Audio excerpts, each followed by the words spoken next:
นครหลวงพระบางเมืองมรดกโลกสร้างประวัติศาสตร์ครั้งที่อีทโดยการคว้ารางวัลที่สำคัญคือจุดหมายปลายทางการท่องเที่ยวยืนยงของโลกในระดับขั้นเงินสำหรับปี 2025-2027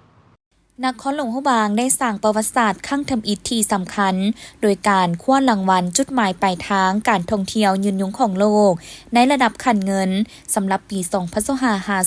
2025-2027ซึ่งพิธีมอบรางวัลได้จัดขึ้นในงานสัมมนาจุดหมายปลายทางการท่องเที่ยวยืนยงประจำปี 2025ที่นครดูไบประเทศสหรัฐอาหรับเอมิเรตส์สำหรับระดับรางวัลขั้นเงินเป็นขั้นที่สูงกว่ารางวัลท็อปห้อยสตอรี่ที่หลวงพ่อบางเคยได้รับในปีผ่านมารางวัลนี้ได้รับการยั่งยืนจากองค์การท่องเที่ยวสีเขียวที่ถูกรับรองโดยสภาการท่องเที่ยวโลกส่วนรางวัลดังกล่าวประกอบมี5ระดับคือขันทองขันเงินขันค้ำข่าวและการยั่งยืนที่เป็นจุดหมายปลายทางที่ยืนยงนี่แมนการได้รับรางวัลครั้งทำอิฐของประเทศลาวและเป็นประเทศทำอิฐอยู่ในกลุ่ม CLMV